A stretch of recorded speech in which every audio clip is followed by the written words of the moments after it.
The Little Mermaid, co-directed by Blake Harris and Chris Bouchard, is an interesting take on the Andersen fairy tale. While they do tend to stay truer to the fairy tale, they both exceed in felt telling a story. One of the better aspects of this film is its existence in a non-racial America. Both Cam and Elle easily accept Lorraine and have no qualms staying with her, despite that it is clear they live in a pre-civil rights era America. However, this is where I draw the line with Lorraine. The first glaring issue with her is her Aunt Jemima imagery. This may or may not have been intentional, and for the purposes of this video, I'll pass it off as something that the directors didn't think about, considering how small their budget seemed to be, but more on that later.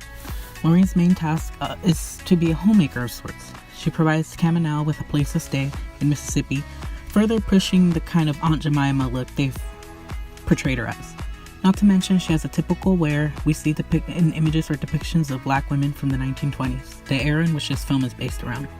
Aside from this glaring issue, Lorraine quickly became one of my favorite characters. She is the kindest and warmest of souls in this film. She very clearly loves Elle, and even though they just met, and she risks her whole life and safety in order to help get Elle, and later Elizabeth, to safety. The only saving grace in this film, when it comes to the fantastical storytelling, is that the older Elle, the one telling the story, is greatly enhancing aspects of this tale to keep her granddaughters interested, and can be why she depicts Lorraine the way she does. Keeping this in mind, it is evident that this film heavily relies on the fairy tale aspect, explaining the wonderful and beautiful animations at the beginning of this film.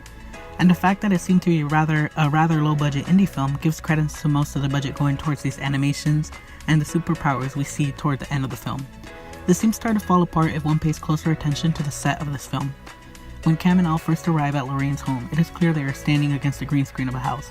They are much too large to really be walking up to a house, and after this sequence, the outside of the house is never shown again, every other scene being very conveniently shot from inside the house, or only portions of the outside of the home being shown. Aside from this house, the only other sets are the few tents and shacks from the carnival and the forest, which with proper permits can be inexpensive. I imagine a huge chunk of the set budget went towards the boat. Keeping this in mind, it is clear where the rest of the budget went, into post for the superpowers. With Elizabeth's transformations, the fortune teller's wicked eyes, and the wizard's telekinetic powers, the rest of the budget was clearly eaten up here. Not to mention that the earlier mentioned animation ate up a good chunk of the budget as well. Had this film had a bigger budget, I do personally think this film would have fared much better. Quality control would have picked up on Lorraine and fixed some of the green screen issues. Not to mention the extra time could have potentially helped polish this film into a better project. Although I won't complain too much about Elizabeth picking her old life over a man, nor that Cam expected Elizabeth to give up everything for him.